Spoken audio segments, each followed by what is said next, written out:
नागपूर कराराप्रमाणे विदर्भातले अधिवेशन 2 महिने कमीत कमी व्हायला पाहिजे होतं, पण हे विदर्भातलेच मुख्यमंत्री असताना सुद्धा आणि नागपूरचे मुख्यमंत्री असताना सुद्धा आज विदर्भाच्याही अधिवेशनामध्ये कटोती केली गेलेली आहे। फक्त 1 आठवड्याचं हे अधिवेशन या ठिकाणी होणार आहे। सरकार फेरफटका मारायसाठी या विदर्भात आलं आहे का हा प्रश्न निर्माण झालेला आहे। या वर्षाच्या शेती हंगामामध्ये जवळपास 84,000 हेक्टर जमीन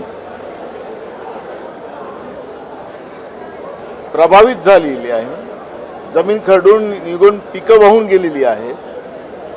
महाराष्ट्रामध्ये शेतकऱ्यांच्या आत्महत्याचं रोज सत्र चालू आहे। रोज लाडक्या बहिणीच्या कपाळावरचं कुंकू पुसल्या जाते आहे, पण हे सरकार मौज मस्तीमध्ये वागते आहे का असा एक प्रश्न या निमित्ताने निर्माण झालेला आहे। 31,000 कोटी रुपये पूरग्रस्त शेतकऱ्याला आम्ही दिलेले आहेत असं राज्याचे मुख्यमंत्री जाहीर करतात, पण शेतकऱ्यांच्या हातात पैसेच मिळाले नाहीत। कोणत्या बँकेमध्ये पैसे टाकलेत, कोणत्या शेतकऱ्याला दिलेत, की यांचे मुठभर काही उद्योगपती ते ज्यांच्यासाठी शेतकरी झालेत का, ओरिजिनल शेतकरी बाजूला राहिलेत का, हे प्रश्न या निमित्ताने निर्माण झालेले आहेत। पीक विम्याचा एकही पैसा सरकारने शेतकऱ्यांना मिळवून देण्यामध्ये सरकारला सपशेल अपयश आलेलं आहे। विमा कंपन्या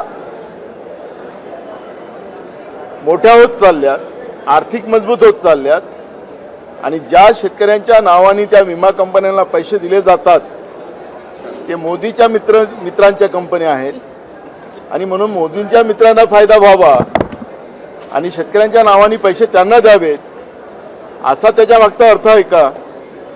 आणि म्हणून सरकारला या सगळ्या प्रश्नाचं उत्तर आणि शेतकऱ्यांना न्याय देऊन या ठिकाणातून त्यांना जायचं आहे। महागाई हा सगळ्यात महत्त्वाचा प्रश्न आता निर्माण झालेला आहे। रुपया रोज खाली पडतोय, आता 90च्या खाली गेलेला आहे, त्यामुळे त्याचे सगळे परिणाम महागाईवर पडणार आहे। मग सर्वसामान्यांनी जगायचं कसं? महागाईबद्दल सरकार काय मत मांडतंय? राज्य सरकार वेगळं काही धोरण राबवणार आहे का महागाईबद्दल? याबद्दलची चर्चा व्हायला पाहिजे। स्मार्ट मीटर बद्दल सरकारने सांगितलं की आम्ही जबरदस्ती करणार नाही, पण यांच्या ज्या कंपन्या आहेत प्रायव्हेट, त्या कंपन्या स्मार्ट मीटर शासकीय कार्यालय असतील किंवा खाजगी लोकांच्या घरी असतील जबरदस्तीने लावताना आपण पाहतोय। जिथं 800-900चं बिल येत होतं तिथं आता 30,000-40,000चं बिल त्या गरीब माणसांच्या घरी येत आहे।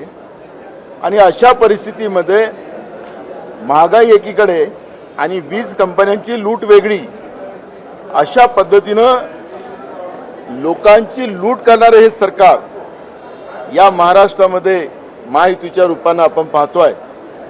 बेरोजगारीचा तर प्रश्न अजून भयानक आहे। अनुकंपामध्ये काही थोड्या लोकांना नोकऱ्या लावल्या त्याचे फोटोग्राफी सरकार करून दाखवतं। आरक्षणाचं 3 तराव वाजलेले आहेत। निवडणूक आयोगाने केलेली ज्या पद्धतीनं दिवसाढवळ्या लोकशाहीचा खून, त्याचं मुख्यमंत्र्यांनी मान्य केलं की अशी मी या पद्धतीचं निवडणूक आयोगाचं कार्य कधीच पाहिलं नाही। आम्ही आता अध्यक्षाला नोटीस दिलेलं आहे की उद्या याच्यावरची चर्चा घडवली पाहिजे आर्टिकल 243K प्रमाणे। त्यामुळे मुख्यमंत्री उद्या तो माननीय अध्यक्ष म्हणालेत की मी उद्या बोलायला संधी देतो आहे। हे सांगायचं तात्पर्य असं की महाराष्ट्रामध्ये आता हे कायद्याचं आणि लोकशाहीचं राज्य राहिलं नाही, अशा पद्धतीची परिस्थिती आहे।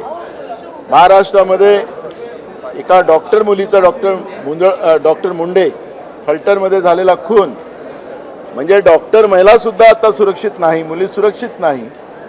सर्वसामान्य मुलींची महिलांची काय स्थिती असेल, या सगळ्या परिस्थिती आज महाराष्ट्रामध्ये कायदा सुव्यवस्थेने निर्माण झालेल्या आहेत। गोव्यामध्ये जी घटना घडली, त्या पबमध्ये स्फोट झाला, आणि त्याच्यात असंख्य निर्दोष लोकांचा मृत्यू झाला. महाराष्ट्रामध्ये आता मोठ्या प्रमाणात पबला मान्यता दिली गेलेली आहे. टेरिसवरच्या पबला मान्यता दिलेली आहे. पूर्ण महाराष्ट्रामध्ये पैसे कमवण्यासाठी, सरकारच्या तिजोरीत पैसे आले पाहिजेत यासाठी मोठ्या प्रमाणात ड्रग्स आणि या पबला मान्यता दिलेली आहे. मग गोव्यात घटना घडली, ती घटना महाराष्ट्रात घडणार नाही का, हाही प्रश्न या ठिकाणी निर्माण झालेला आणि सरकार याच्यावरचं उत्तर नेमकं काय देणार याच्याकडे आमचं सगळ्यांचं लक्ष राहणार आहे. त्यामुळे हे सगळे विषय मोठे आहेत आणि म्हणून एक आठवड्याचं अधिवेशन हे अपुरं पडणार आहे. आणि मगाशी आम्ही विधानसभेत हा मुद्दा उपस्थित केला. अध्यक्षांनी सांगितलं की याच्यावरची वेळ आली तर आम्ही चर्चा करायला तयार आहोत. आमचा आग्रह राहील की हे अधिवेशन कमीत कमी 3 आठवड्याचं तरी या ठिकाणी नागपूरमध्ये व्हावं अशी आमची अपेक्षा. सरकारने आचारसंहिताचं कारण पुढं आणलेलं आहे. आचारसंहिता चालत राहणार आहे. विधिमंडळाचं कामकाज हे विधिमंडळाचं कामकाज आहे आणि त्याच्यामुळे विधिमंडळाच्या कामकाजात या पद्धतीनं आचारसंहितेचा बहाणा आणून समजा या अधिवेशन या ठिकाणी बंद करण्याचा सरकारचा घाट असेल तर हे चुकीचं आहे. सरकारने या अधिवेशन 1 आठवडा घेऊन समजा अजून पुढच्या 15 म्हणजे निवडणुका झाल्यानंतर हे अधिवेशन सरकार घेऊ शकतं. कारण की जनतेचे प्रश्न भयानक आहे. महाराष्ट्रामध्ये असुरक्षितता निर्माण झालेली आहे. धर्माधर्मामध्ये सरकारच्या वतीनं भांडणं लावलेले गेलेले आहेत. बेरोजगारांचे प्रश्न आहेत. तरुणांचे अनेक मुद्दे या ठिकाणी आहेत. शेतकऱ्यांचे प्रश्न तर सगळ्यात जटिल आहेत आणि महागाईचा प्रश्न आहे. हे सगळ्या प्रश्नाबद्दलची चर्चा आणि त्याचं उत्तर हे टोलवाटोलवीचं नसावं. पहिल्याच्या काळात असं होतं आम्ही सगळ्यात जास्त पैसे दिलेत अशा पद्धतीचं नको. मग ते त्या पहिल्याच्या काळात स्वस्त होतं. आता महागाई वाढली. तुम्ही आकडे वाढवून सांगायची गरज नाही. या पद्धतीचे समाधानकारक उत्तर देऊन आणि जनतेला त्याचा नुसत्या घोषणाच नाही, घोषणेचा पाऊस नाही तर जनतेला त्याचे लाभ मिळाले पाहिजे, शेतकऱ्याला त्याचा लाभ मिळाला पाहिजे, ही भूमिका आमची राहणार. 500 एकर जमीन अशाच पद्धतीनं दिली गेलेली आहे. नवी मुंबई, ठाणे, नाशिक, नागपूर, पुणे अनेक ठिकाणी आपल्याला जमिनीचे घोटाळे पाहायला मिळणार आहे. इथं एक शॅम्पल आपल्याला पुढं आलेलं आहे पुण्याच्या घटनेमुळे, पार्थ पवाराच्या हत्येतून. पण अशा घटना महाराष्ट्रामध्ये मोठ्या प्रमाणात आहेत, सरकारच्या आहेत, पण त्या लपलेल्या आहेत. आता ह्या जेव्हा चर्चा विधानसभेत येईल त्याचे सगळे मुद्दे आम्ही विधानसभेत मांडू.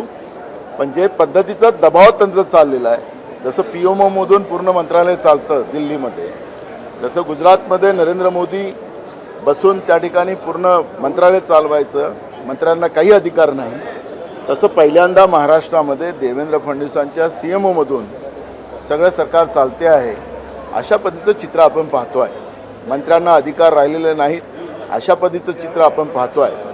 त्यामुळे आता कोणाचे आमदार कुठे पळवतील, काय होतील, आणि भाजपमध्ये तर राहिलंच आहे की दुसऱ्याचे लोक घेऊन पळा अशी ती व्यवस्था राहिलीच आहे.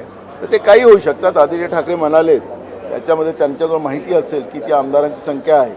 आदित्य ठाकरे त्यांनी सांगितलं असेल.